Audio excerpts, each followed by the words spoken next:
Good morning. Hello বন্ধুরা, কেমন আছো তোমরা সবাই? আশা করি তোমরা সবাই ভালো আছো, আর আমিও খুব ভালো আছি। আমার নতুন একটি ভিডিওতে তোমাদের আবারও ওয়েলকাম।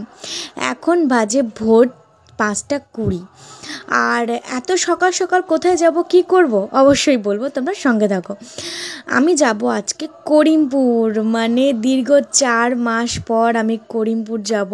তা হঠাৎ করিমপুর, আর কেন যাচ্ছি, কি করতে যাচ্ছি, সবটাই তোমাদের পরে বলছি। আগে আমি একটু ফ্রেশ হইনি। আর আমি তো উঠে পড়েছি ঘুম থেকে, কারণ বাবার বাড়ি যাওয়ার কথা শুনলে কোন মেয়েরই বা ঘুম না ভাঙে, রাতে তো প্রায় ঘুমই হয় না। আর আমি একেবারে ফ্রেশ ট্রেশ হয়ে সব কিছু সেরে তোমাদের সামনে এলাম। বরমশাই ওদিকে স্নান টান করে দিচ্ছে, পুজো। আর আমাদের গাড়ি বলা আছে একদম 6টার দিকে, এখন বাজে 6:10। আর বর তো ভেবেই নিয়েছে গাড়ি নাকি 6:30 ঢুকবে, মানে ও ভাবে যে 6টা বলেছি মানে 6:30 তো বাজবেই গাড়ির আসতে। কিন্তু সেটা আর আজকে হলো কোথায়। আমাদেরই আজকে প্রচুর লেট হয়ে গেছে। গাড়ি কিন্তু একদম 6:10 আমাদের বাড়ির সামনে চলে এসেছে। আমাদের প্রচুর লেট হয়ে গেছে, যার জন্য খুব বাজে একটা ব্যাপার ছিল। এই যে প্যাকিং ট্যাকিং সব রেডি, প্রচুর প্যাকিং হয়ে গেছে। 6:10 বাজে ড্রাইভার ফোন করেছে যে উনি চলে এসেছেন বাড়ির সামনে। আর দেখো খাট বিছানার কী অবস্থা, এখনও পর্যন্ত আমরা বেরোতে পারিনি ঘর থেকে।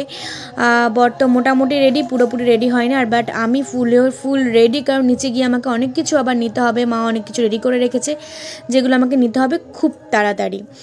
আর এই যে সব কিছু করে একেবারে বেরিয়ে এসেছি, কারণ তোমার দেখানো হয়নি নিচে কি হয়েছে না হয়েছে, সবটাই তোমাদের রাস্তায় বলছি। আমাদের গাড়িতে উঠতে প্রায় বেজে গেছিলো 6:45। গাড়ি কিন্তু 6:10 এসে একদম হাজির হয়ে গেছিলো। ব্যাপারটা খুব বাজে ছিল আমাদের কাছে যে আমরা এতটা পরিমাণে লেট করে ফেলেছিলাম। আর হ্যাঁ, তোমাদের বলি যে আমরা কবে যাচ্ছি। দিনটা ছিল নবমীর দিন সকাল। নবমীর দিন সকালবেলায় আমরা বেরিয়েছিলাম করিমপুর যাওয়ার উদ্দেশ্যে। আর কৃষ্ণনগর থেকে উঠবে আমার দিদিভাই আর জিজু, ওরাও আমাদের সাথে একসাথেই করিমপুর যাবে। তো আর তোমাদের বলি যে মা কী প্যাক করে দিয়েছে। মা রাত্রিবেলায় ঘুগনি বানিয়েছিল অষ্টমীর দিন রাতে, মানে আজকে আমরা বেরোবো বলেই বানিয়ে রেখেছিল যাতে আমাদের দিয়ে পাঠাতে পারে, কারণ দিদির ছেলে ঘুগনি খেতে খুব ভালোবাসে, মানে আমার শাশুড়ির হাতে ঘুগনি। তো যাই হোক, মা ওর জন্যই আরও খাটনি করে সব বানিয়েছিল রাত্রেবেলাতে। আর কৃষ্ণনগর থেকে দিদিভাই জিজু ছেলেকে আমরা গাড়িতে নিয়ে নিয়েছি। মনটা আরও খুশি খুশি হয়ে গেছে ওদেরকে দেখে।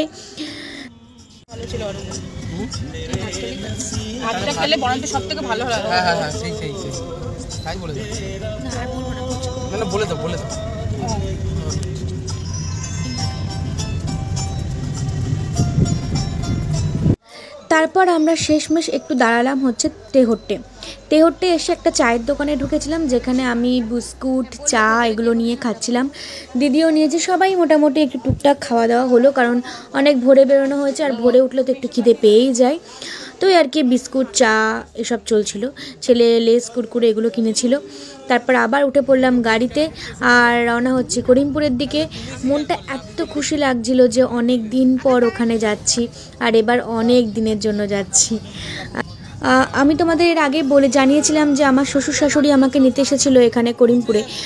তো সেবার জানিয়েছিলাম যে আমি এখন আর আসবো না, অনেক দিন পর আসবো। কিন্তু হুট করে ডিসিশন চেঞ্জ কেন হলো, আমি আবার কেন অনেক দিনের জন্য এখানে চলে এলাম, সবটাই তোমাদের পরে বলবো, জানাবো, বাট এই ব্লগে না, অন্য ব্লগে। আর আমি করিমপুর ঢুকে পড়েছি, এখন হচ্ছে করিমপুর বাস স্ট্যান্ডে। দাদাভাইকে ফোন করলাম, ও দোকান থেকে বেরিয়ে এলো আমাদের গাড়ির কাছে, একদম বাস স্ট্যান্ডের কাছেই আমাদের দোকান।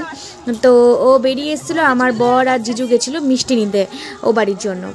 আর এই যে বাবা একদম ক্লাবের সামনে, মানে আমার বাড়ি ঢুকতেই গলির সামনে বাবাও দাঁড়িয়েছিল বাইক নিয়ে ওখানে।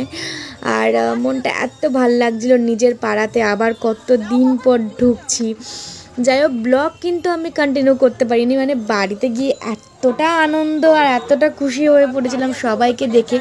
আমি শুধু দিন গুনছিলাম যে কবে আসবো।